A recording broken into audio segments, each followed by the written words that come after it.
Mr. Speaker, when Congress passed the American Recovery and Reinvestment Act earlier this spring, the administration and congressional Democrats argued that an $800 billion taxpayer-funded spending spree was necessary to create jobs and grow a struggling economy.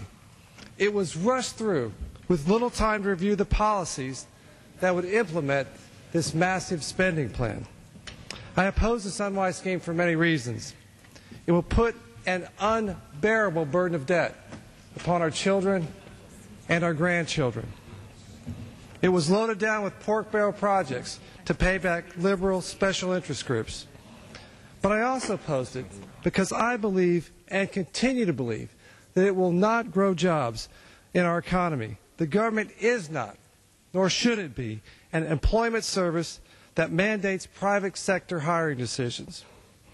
Predictably, we are now seeing that these reckless spending decisions are not growing our economy. The June unemployment numbers saw the unemployment rate rise to a 26-year high of 9.5%. This translates into 467,000 jobs lost in the month of June alone. Before passage of the ARRA, the Obama administration predicted that unemployment would peak at 8% before decreasing this fall. But unemployment has already reached 9.5%, and the situation is not likely to improve until long after the White House predicted.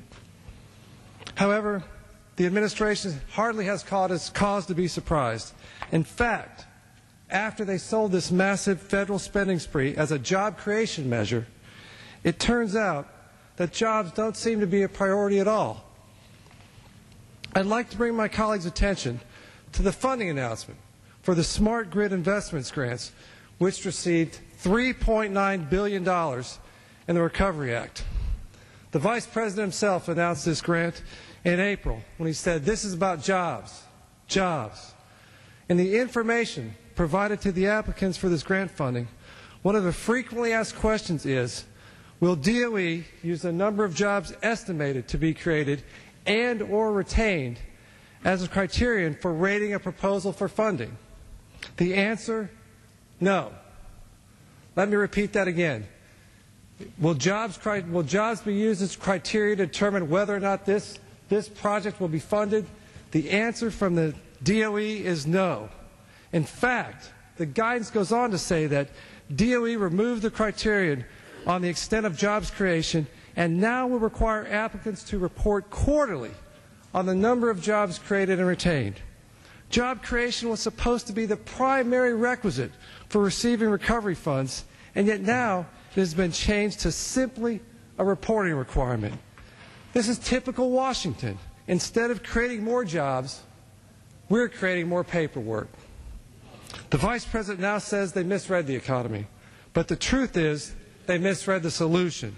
The stimulus bill was a grab bag of Democrat spending priorities, not a timely, targeted, and temporary stimulus package. Government spending does not create jobs or wealth. It consumes it and destroys it. We are throwing money at a problem that is not increasing consumer confidence, financial certainty, or providing a business environment that will encourage job growth. Democrat policies are clearly not creating jobs. I cannot, in good conscience, justify throwing good money after bad. That only leaves a legacy of debt for our children and our grandchildren to pay.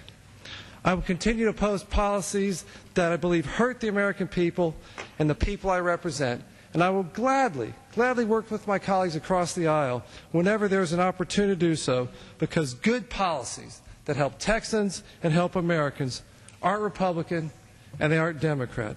They are the right thing to do. Mr. Speaker, I yield back the balance of my time. Gentleman yields back. Mr. Sarbanes from Maryland.